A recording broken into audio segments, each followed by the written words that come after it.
Salut et bienvenue dans votre émission Équilibre, c'est Sarah. Aujourd'hui, nous revenons sur le sujet autour de finances dans les couples. Nous voulons discuter un peu en long et en large avec Papa Edouard. Nous l'avons reçu dernièrement et il est encore là de retour avec nous. Nous voulons discuter autour de ces sujets sur les préalables pour s'acquérir une maison. Une maison, ça fait partie de nos investissements, un grand investissement pour une famille. Et nous avons besoin d'avoir beaucoup plus d'informations pour être un peu en mesure de prendre une bonne décision quand il s'agit d'investir dans l'immobilier. Et je veux encore dire bonjour à mon invité. Bonjour, bonjour madame. Papa Edouard. Je suis Merci. très content que vous soyez de retour dans notre studio. Merci madame Sarah. Et le plaisir est partagé. Oh, vraiment, merci beaucoup. Et nous voulons encore parler sur les finances dans le couple. Okay. Et nous voulons un peu toucher tous les aspects des finances dans nos couples. Et aujourd'hui, nous voulons parler de l'acquisition de l'immobilier. Mais merci déjà pour la deuxième invitation. Et je veux dire que l'émission, les temps ici que vous parlez des finances, je suis très content pour ça, parce que c'est un sujet qu'on occulte souvent. Okay. Et moi-même, ayant payé les frais, n'est-ce pas, des soit mauvaise gestion ou ne pas connaître tout ça là, je sais ce que c'est, l'importance des finances dans le couple et dans la famille. Vraiment, ce sont des choses, parfois quand on est brûlé, c'est alors qu'on comprendra que non. Ouais, alors j'encourage ce genre d'émissions. Si vous pouvez les multiplier, il faut parler des finances, il faut parler à temps et à contre-temps. Parce que ce n'est pas notre culture, c'est pas dans notre culture d'en parler. Et non seulement nous Africains, mais bien entendu même les Américains, beaucoup ont des problèmes financiers énormes parce qu'on ne connaît pas. Et quand on ne connaît pas, on prend toujours des mauvaises décisions. Donc j'encourage votre émission Équilibre et j'encourage surtout cette partie des finances ces derniers temps. Merci beaucoup. Et j'aimerais que nous puissions un peu parler sur l'acquisition de maison. Vous savez, quand la famille commence à s'agrandir, 2, 3, 4 enfants, et on se retrouve où habiter dans l'appartement devient un peu serré. Je suis une maman, je sais ce que ça fait. Et tu dois être là derrière les enfants, nettoyer à tout moment parce que les enfants n'ont pas assez d'espace pour jouer. Et c'est parfois bien d'avoir l'espace, si je peux dire, avoir un endroit un peu plus grand.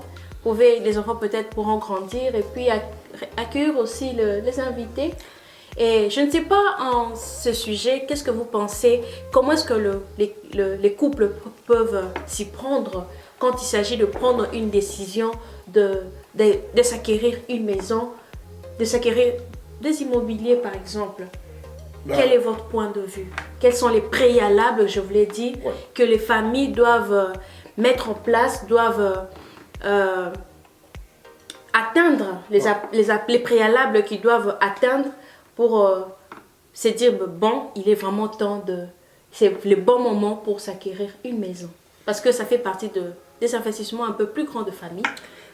Je crois même que c'est si vous voulez, le plus grand achat ou le plus grand investissement dans la vie normale en tant que, dans la vie normale en tant que couple ou en tant que famille, si vous voulez. Et vraiment, la maison, moi j'aime. La maison, tu ne peux pas ne pas aimer la maison par rapport aux appartements. C'est une très bonne chose d'acquérir une maison. Et il faut l'avoir quand c'est le moment et de la bonne manière. Et c'est comme vous aviez dit, j'aime l'intitulé, comme vous dites, j'aime l'intitulé qui est les préalables. Il y a des préalables pour acheter la maison. C'est pas comme si, quand nous sommes chez nous, en Afrique où généralement si on paye cash, des choses comme ça, on a son argent, on paye, un lopin de terre, on construit. Nous sommes ici aux États-Unis. Voilà pourquoi nous devons parler de ces choses. Parce que généralement, parfois on n'est pas trop informé. Bien, nous avons la mauvaise information. Ou bien nous avons la mauvaise information et on ne cherche pas à savoir exactement les tenants et les aboutissants. Alors, quels sont les préalables? Est-ce que c'est une bonne décision? C'est la meilleure des décisions que l'on peut prendre quand c'est le moment. Quand on a une famille qui s'agrandit, même si on a un seul enfant, mais si on veut avoir le confort de la maison, pourquoi pas? Il faut penser avoir la maison. Mais quels sont les préalables? Ça n'engage que moi. Je sais que les points de vue peuvent se différer. Mais moi, je pense que dans un premier temps, avant qu'on en arrive à mettre de l'argent de côté pour le mortgage et tout ça là, j'aimerais d'abord que nous puissions avoir, que le couple ait un plan de carrière. Un plan de carrière. Un plan de carrière. Par là, je veux simplement dire qu'il faut avoir un travail, si vous voulez, stable, professionnel, qui vous paye quelque chose de consistant. Vous savez, la plupart des travaux que nous avons quand on parle du boulot et tout ça sont ce qu'on appelle en Afrique parfois les manœuvres, donc les tout travaux si vous voulez. La plupart des gens qui viennent, qui immigrent, ils font ça. C'est ça la réalité, on ne peut pas dire autrement. On est passé par là, on a fait ça, parfois on fait ça. Mais il faut avoir un plan de carrière. Ouais, je suis ici, qu'est-ce que j'ai fait, qu'est-ce que je veux poursuivre. Alors, si, admettons, moi je voudrais faire les IT, comme Papa et Stage, je voudrais faire les IT. Bon, qu'est-ce qu'il faut que je fasse pour en arriver là? Soit il faudrait prendre des certifications. Ça coûte combien? Entrer à l'école, prendre des certifications et commencer à chercher le travail. Auquel cas où il y aurait, admettons, là où vous êtes, vous travaillez, il n'y a plus de boulot ou quelque chose comme ça, vous avez de l'expérience, vous avez un papier qui vous permet d'aller trouver un autre travail. C'est quelque chose de stable. Donc vous savez vous vendre si vous voulez. Vous vous vendez à des compagnies. Alors, mais si on n'a pas un plan de carrière, si on pense seulement que non, voilà, bon, je travaille dans un warehouse ou je sais pas moi, dans une compagnie de sécurité ou quoi, et que je peux carrément me prendre la maison sans penser que bon, si jamais ce boulot, n'est-ce pas, ce boulot va me quitter, qu'est-ce que je vais faire? Parce que si le boulot n'est toujours pas stable, on ne peut pas dire, à moins que vous travaillez pour une agence du gouvernement ou pour travailler pour le gouvernement américain, mais sinon, la plupart du boulot, c'est voilà, on te lay off, parfois sans raison, ou parfois avec des raisons de downsize, tout ça là. Et que vous soyez professionnel, que vous ayez des certifications ou pas, on peut vous lay off. Alors, si on vous lay off alors que vous avez de l'expérience et que vous avez quelque chose que vous pouvez vendre à d'autres compagnies, c'est facile. Vous allez trouver le travail aussitôt, peut-être pas aussitôt, mais vous allez trouver le travail. Et peut-être que vous pouvez demander encore plus. Mais si on vous lay off et que vous n'avez pas, vous travaillez dans tous travaux comme je le dis, si vous allez travailler dans une compagnie qui fait les trucs de téléphone, l'assemblage de téléphone, c'est pas sûr que vous allez toujours trouver un travail dans une même compagnie comme celle-là. Et donc, vous allez peut-être trouver un travail dans un truc ou une boucherie ou quoi, quelque chose comme ça. Parce que vous devez travailler. Alors, là, vous n'avez aucune expérience à amener. Et ce qui fait que votre revenu est bas. Et le problème que nous devons comprendre, c'est que quand nous sortons là pour aller au travail, si nous allons, comme on appelle sur le marketplace, c'est pour que nous puissions apporter de la valeur. Et on apporte de la valeur sur le marketplace que si soi-même, on a une valeur, on est une valeur. Entre autres, il faut se former. Ça, c'est quelque chose de très important. Et avoir une carrière ou une profession que vous suivez qui... voilà, c'est ça votre profession de vie, quoi. Soit vous êtes agent immobilier et que vous travaillez sur ça, vous êtes IT, vous êtes project manager et tout ça là. Voilà, c'est un peu ça la première des choses. Donc au moins là, vous avez quelque chose qui vous permet, comme nous sommes dans un pays où, comme un ami me le dit toujours, knowledge-based country, donc ça, vous ne pouvez avoir de l'argent que par rapport à ce que vous connaissez. En termes de travail. Ça, c'est... Et en parlant de préalable, papa, il doit venir de dire, le premier, c'est avoir un plan de carrière. Est-ce que vous avez une idée par rapport à un plan de carrière? Bon, vous savez, ça, c'est quelque chose de très...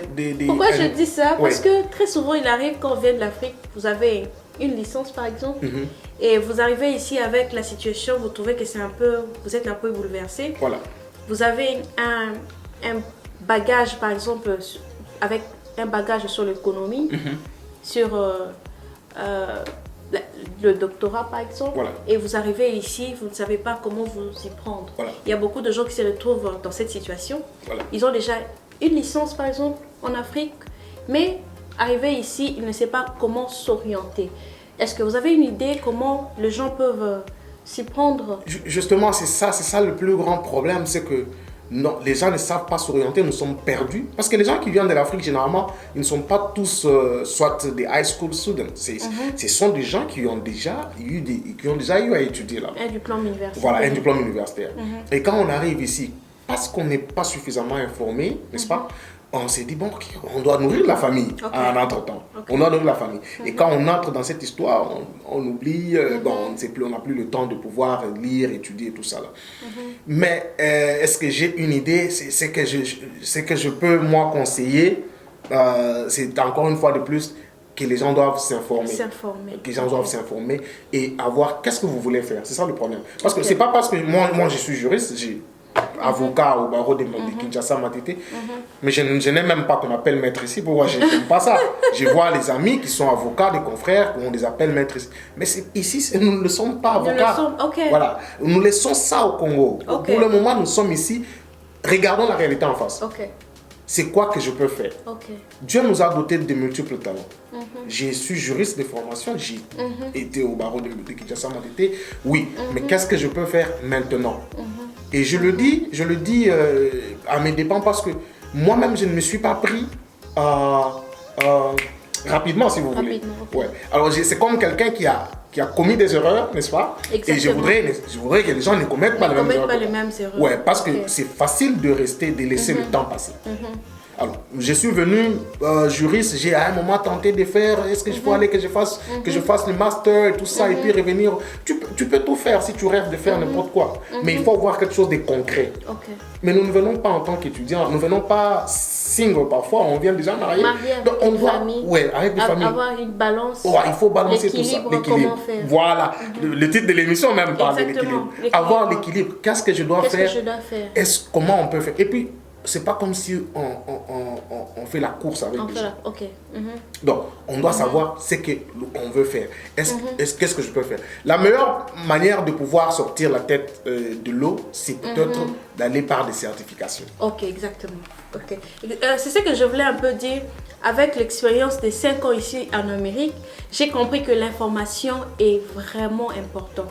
L'information est précieuse, c'est pas pour rien aujourd'hui. Nous voyons des gens qui deviennent millionnaires seulement en vendant l'information. Et qu'est-ce qui arrive très souvent quand on vient de l'Afrique, surtout quand on est déjà père de famille, notre premier objectif focus, c'est nourrir la famille. On peut passer du temps avoir 2 travails à la fois et on n'a pas le temps de s'informer.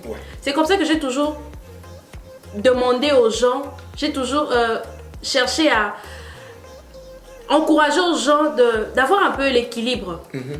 D'avoir un peu l'équilibre. Comme le titre de l'émission l'indique. Exactement, d'avoir un peu l'équilibre parce que quand vous dépensez tout votre temps, par exemple, au travail, 2 boulots à la fois, et vous n'avez pas un plan B, vous allez vivre 5 ans, 10 ans dans le même travail. Or, vous avez la possibilité de faire autre chose, de vous ajouter des connaissances. Et le temps est vraiment précieux. C'est vraiment ici que j'ai compris. Le temps est vraiment précieux.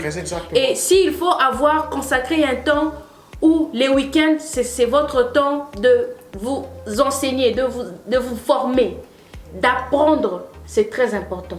Et j'ai toujours conseillé, c'est parfois aux jeunes mamans, aux jeunes femmes, quand elles arrivent ici, laissez le temps à votre mari de travailler. Au lieu que la femme puisse faire le full-time, par exemple, si c'est possible, elle peut faire le part-time et le reste du temps, elle se forme. Vous cherchez à avoir les informations.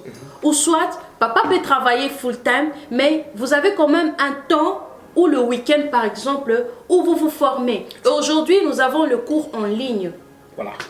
Vous avez des cours en ligne. Je me suis rendu compte aujourd'hui, j'ai beaucoup appris parce que j'avais la chance d'être à la maison avec les enfants. Et mon peu de temps que j'avais, c'était apprendre. Il y a des endroits, il y a des sites où vous pouvez avoir des formations, même gratuites aussi. Donc, il est vraiment important. Ne vous laissez pas aujourd'hui, vous savez, on passe parfois le temps à suivre notre politique au Congo, là. Passer plus de 2 heures, 3 heures, et ne fût-ce qu'1 heure par jour pour chercher à apprendre, à voir quelle formation je peux faire. Même chercher à savoir, bon, vous êtes avocat, mais arrivé ici à d'autres réalités, peut-être ici c'est l'informatique qui marche. Cherchez-vous une personne qui est dans ce domaine-là, qui peut vous informer et vous dire comment est-ce que lui il a fait pour arriver à un certain niveau. Donc il est vraiment important de bien gérer les temps, diminuer les temps de divertissement, les temps de regarder la télé et chercher un temps, ne fût-ce qu'1 heure par jour pour vous former, ça sera d'une grande bénéfice. Et pour vous appuyer, il y a un proverbe, je crois, dans les proverbe 14, je crois 14 ou 13, 22, qui dit que quand vous vous promenez, je paraphrase, vous vous promenez, vous êtes avec les sages, vous devenez sage. C'est comme vous avez dit. Donc, proximity principle. Donc, si vous voulez devenir technicien IT ou je sais pas moi quoi, côtoyez ces gens-là. Côtoyez ces gens-là, voyez qu'est-ce qu'ils font. Qu'est-ce qu'ils ont fait. Et il y a des networks partout ici. Et comme vous l'avez dit, parfois on passe le temps, on vit le Congo alors que nous sommes ici.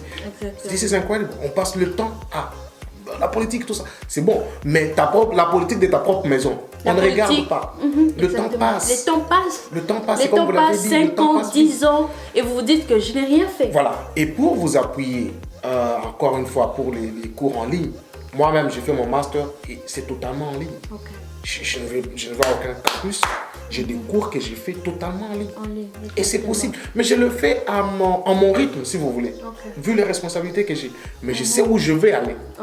Ouais. Donc c'est possible de se former, c'est possible de travailler là-dessus. Et je connais même, il y a des personnes qui sont venues dans ces pays, qui sont avocats de formation, mais ici ils sont devenus des nurses et ils gagnent bien leur vie. Vous savez, on s'est parfois battu avec ce problème de passion. Voilà. J'ai une passion dans ceci, j'ai une passion, c'est vrai. Mais parfois, quand la réalité nous guette, nous avons la famille à prendre en charge. Et je vous dis, ce pays n'est pas facile. Ce pays, on ne blague pas, on ne vous donne rien gratuitement. Vous devez travailler. Et puis, vous allez vous rendre compte qu'une fois que vous avez eu à faire une formation, vous pouvez gagner le triple de ce que vous gagnez là où vous devez dépenser votre force physique. Voilà, c'est ça le problème, madame. Et puis quand vous parlez des passions, revenons-en. C'est toujours dans les préalables pour le mortgage. On parle quand même de ça parce que c'est très important pour nous aider, n'est-ce pas, à ouvrir un peu notre mind. Là, parlons-en, passion, j'étais en Côte d'Ivoire, j'étais au Bénin, au Congo et tout ça, moi j'ai fait le droit. Vous savez, nos pays là, d'où nous venons, c'est toujours comme ça, pour qu'on pense que quelqu'un est quelqu'un, oh, je suis avocat. Vous devez avoir de grands diplômes. Je suis économiste, je suis ceci, cela. That's a lie, c'est un mensonge. Pour réussir dans la vie, il ne faut pas avoir tous ces gros titres, je suis avocat et tout. L'université, donc mon père m'a dit, je dois faire la médecine ou ceci. Mais est-ce que c'est ce que vous voulez? Peut-être que l'enfant veut être un artiste. Ouais. Et donc, ça c'est un problème. Donc, c'est quelque chose qu'il faut repenser quand on vient ici surtout. On doit repenser à cela. Et si vraiment c'est ça la passion, tant mieux. Mais si ce n'est pas la passion, pourquoi ne pas faire quelque chose? Parce que le problème, c'est qu'il faudrait que vous ayez l'équilibre financier. Financier, exactement. Vous pouvez poursuivre votre passion après, quand les enfants seront partis, si vous voulez. Mais pour le moment, est-ce que vous pouvez être pragmatique? Exactement. Voilà. Donc, voilà. Et nous sommes en train de parler de l'acquisition des immobiliers ou bien les préalables pour acheter une maison étant que couple. Et nous avons dit, Papa Edouard a soulevé un point, parmi le préalable, il a dit, premièrement, nous devons avoir un plan de carrière. C'est-à-dire, voir comment avoir comment avoir une carrière stable qui va un peu mettre l'équilibre dans votre foyer parce que ça sera un investissement que vous allez faire. Voilà. Et pour bien le faire, il faut avoir un plan de carrière. Et c'est comme ça que nous étions en train de développer, dire comment est-ce que nous pouvons s'emmener avec une carrière qui peut nous aider à être stable, avoir de l'équilibre financier dans les couples. C'est comme ça on a dit que très souvent, la plupart des parents, en venant de l'Afrique, en Amérique, nous avons avec nous nos diplômes. Nous avons avec nous nos diplômes universitaires qui font que nous pouvons juste avoir des certifications et arriver à gagner plus. Et bien que nous sommes en train de parler de faire de certification, mais je pense également pour des gens qui ont un métier, par exemple. Les métiers ici, c'est cher. Par exemple, vous avez eu à travailler dans des garages, par exemple. Voilà. Vous avez une expérience, comment réparer les voitures. Vous êtes un plombier, vous êtes un électricien. Il y a les formations dans tous les niveaux. Seulement, vous avez besoin d'une formation. Vous avez besoin d'être informé, savoir comment ça se passe, comment entrer dans ce monde-là pour un peu connaître un peu plus comment vous y prendre. Ou si vous devez travailler dans une entreprise où on a besoin de plombiers, des électriciens, tout ça, ou bien vous pouvez commencer votre business. Tout cela demande à ce que vous soyez informé. Et puis, vous parlez de plombier. Checkez ça. La plomberie aujourd'hui, c'est parmi les métiers qui sont en train d'augmenter. Et je crois que l'average par an, c'est $90,000, donc $90,000 par an. Wow. Pour les plombiers actuellement. Wow. 90 000 déjà en Amérique, c'est beaucoup. C'est beaucoup d'argent. Donc, il y a ça, mais il y a aussi, vous avez parlé d'électricité, j'ai un ami qui est électricien de formation, électromécanicien, électrotech ou quelque chose comme ça. Il est de la Côte d'Ivoire. Mais c'est un génie, ce gars. Wow. Mais il passe le temps, il me dit non, ben, j'ai un plan, je suis en train de voir ce que je peux faire. Ah, tant mieux.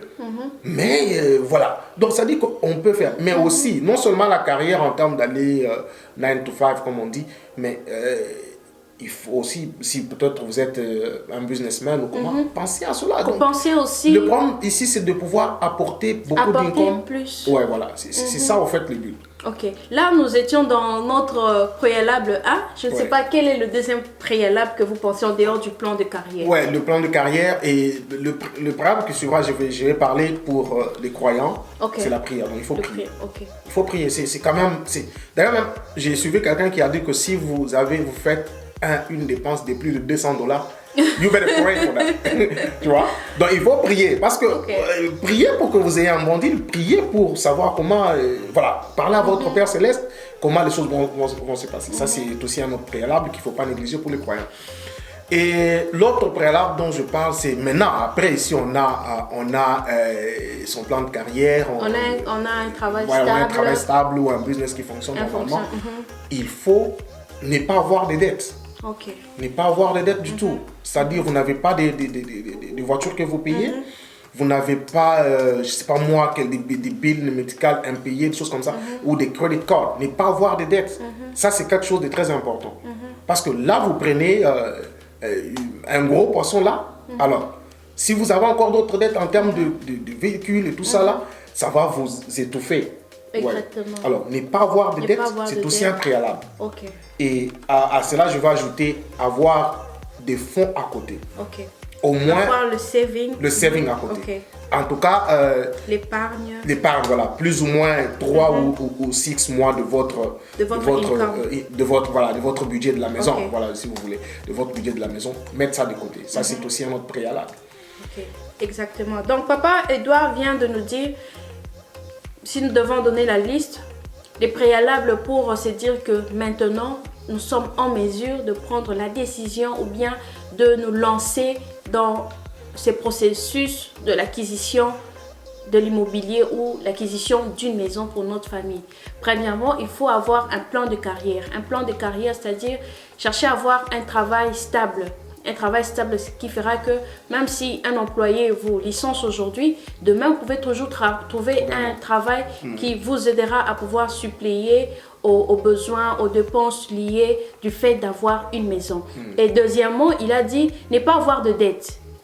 Par exemple, les dettes de voiture, faire en sorte que vous finissez vos dettes, vous n'avez pas assez de dettes qui vont un peu déranger vos finances. Et troisièmement, il a dit avoir un fonds de côté ou bien l'épargne. Donc, il est très important de pouvoir avoir l'épargne qui équivaut peut-être de 3 mois de votre budget mensuel. C'est-à-dire au cas où vous perdez du travail ou bien l'un des parents tombe malade, il ne peut pas, par exemple, travailler pendant un certain temps. Il faudrait avoir au moins 3 mois et le temps que peut-être vous puissiez reprendre vos forces, trouver du travail, c'est toujours important. Et comment est-ce que je ne sais pas, quel est votre point de vue? Par exemple, je veux donner un exemple. Vous avez un budget de $1000 chaque mois. Combien de pourcents vous pensez on peut déléguer pour la maison? Un pourcentage qui est un peu raisonnable, c'est-à-dire chaque fin du mois, vous avez un tel pourcent, peut-être 50%, 20% qui va justement pour la maison. Parce qu'en dehors de la maison, nous avons beaucoup de dépenses. Nous devons manger. Nous avons besoins des imprévus qui arrivent. Nous avons l'électricité, l'eau, le carburant, l'Internet. Nous avons les enfants. Le fête arrive. Vous devez vous acheter des histoires pour les enfants, les cadeaux, la famille en Afrique, tout ça. Voilà, c'est là, avant d'arriver à ça, j'aimerais dire que quand vous avez votre fonds d'épargne à côté, ces fonds-là, dans mon entendement, ce n'est pas un fonds que vous allez utiliser pour comme down payment. Ça, c'est votre argent que vous avez épargné à côté pour votre famille. Et là, il faut commencer à travailler sur le down payment. Commencer encore à mettre de l'argent de côté pour le down payment de votre maison. Qui, moi, je conseillerais 10% au moins 10% du prix de votre mortgage. Voilà. Et au moins 10%, ou les meilleurs, la meilleure, ça serait 20%. Ouais, 20%, 10 à 20%. 20%, c'est d'ailleurs mieux parce que là, vous allez éviter certaines charges comme le PMI. Vous évitez ça de votre monthly payment. Alors, quand vous avez ça et que vous avez combien d'argent allez-vous allouer? Ça, c'est que vous ayez dans l'appartement, que vous soyez, n'est-ce pas, dans la maison ou quoi. Moi, je parlerai peut-être de 25%. 20 à 25% de votre budget. De votre budget. Donc, c'est-à-dire si vous gagnez $1000, c'est $250 doivent aller pour le loyer. Pour le loyer et les $75, vous allez allouer ça à d'autres charges de la maison. Parce que le comble du malheur, c'est que si on ne fait pas attention et que l'on prend un mortgage qui nous prend 50, plus de 25% de notre budget, alors on devient asphyxié. On s'asphyxie. Voilà pourquoi vous voyez les gens travailler like crazy. Donc, il fait ceci, il fait cela, 3-4 boulots pour essayer de pouvoir subvenir. Parce que le montant est énorme. 25%, c'est raisonnable. Si vous avez $1000 que vous gagnez et que vous prenez $250 pour le loyer, c'est quand même raisonnable. Le reste, vous pouvez allouer ça maintenant à la vie, la nourriture et tout ça, les habits. Il y a plein de choses. C'est tout un tas de trucs qu'il faut faire. 25% pour moi, c'est la meilleure. Et qu'est-ce que vous allez dire à ces familles-là? Et pendant tous ces temps, ils sont en train de réfléchir, ils veulent acheter une maison. Quel est votre conseil que vous allez donner étant qu'ami à ces gens-là? Je peux dire qu'il faut d'abord être sûr qu'on est prêt. Rassurez-vous vous-même que vous êtes prêt. Quand je dis être prêt, c'est-à-dire être financièrement prêt. Financièrement prêt. Oui. Est-ce que vous êtes financièrement prêt? Si vous êtes prêt, tant mieux. Si vous n'êtes pas prêt, continuez à louer. Si vous avez beaucoup d'enfants comme moi et que vous voulez, n'est-ce pas, avoir vous pouvez louer la maison. La maison, c'est lourd.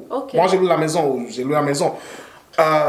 Vous pouvez louer la maison. Et encore une fois, je reviens ici pour dire que on a toujours dit non, quand tu loues la maison, c'est comme si tu jettes de l'argent. Non.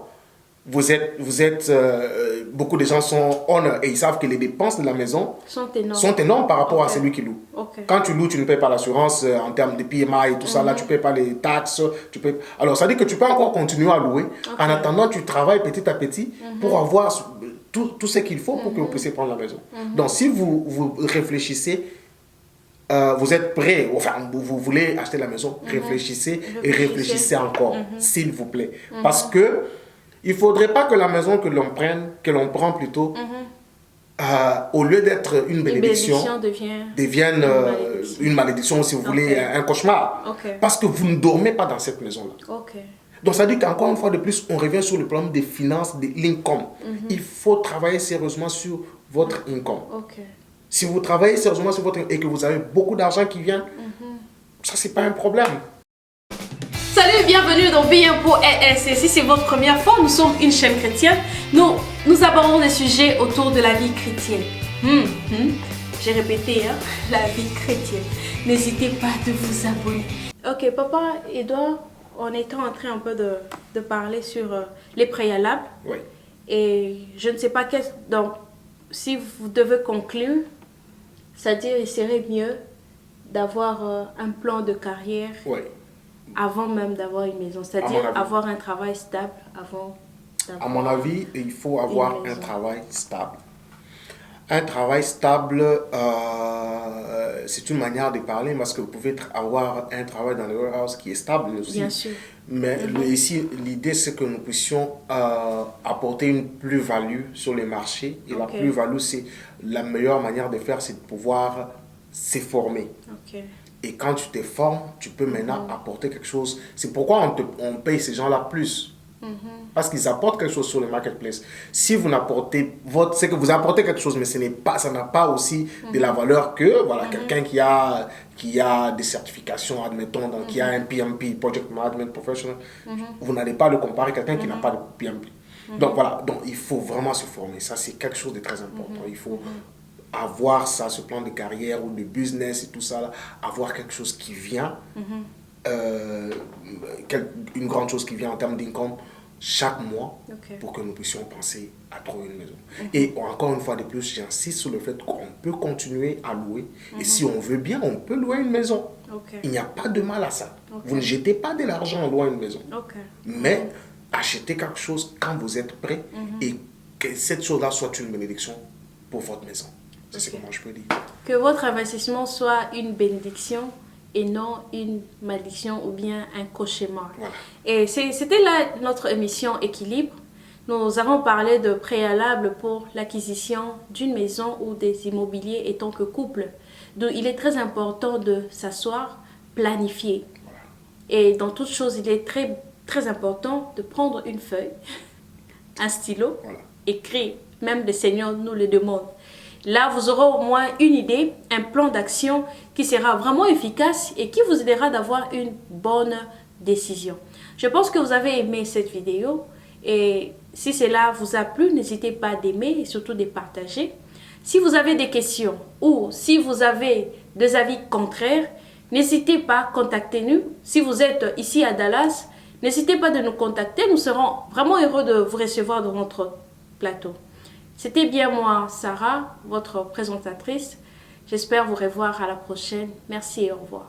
Salut, c'est Ed. Je viens vous annoncer que très bientôt sur votre chaîne BM Pro, nous allons avoir une série d'émissions qui va commencer sur l'immigration et l'intégration aux États-Unis d'Amérique. Et pour nous qui sommes venus de l'Afrique, pour nous qui sommes venus de la France, nous qui ne parlons pas anglais, nous qui parlons français, et nous allons, n'est-ce pas, au cours de cette émission, décortiquer qu'est-ce que nous devons faire en venant ici, par où commencer, comment faire l'intégration au niveau de la carrière, comment transférer nos diplômes, comment aller à l'école. On va ramasser toutes les questions que vous pouvez imaginer quant à l'intégration. Et ça sera pour très bientôt sur votre chaîne BM Pro. Restez scotchés parce que d'ici le mois de janvier, vous allez commencer à voir votre série d'émissions sur l'immigration et l'intégration aux États-Unis. A plus.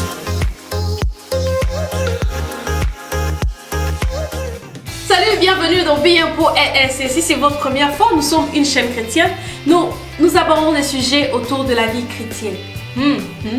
J'ai répété, la vie chrétienne. N'hésitez pas de vous abonner. Abonnez-vous, abonnez-vous, abonnez-vous. N'hésitez pas de nous contacter, je suis Sarah. Abonnez-vous, abonnez-vous, abonnez-vous, abonnez-vous.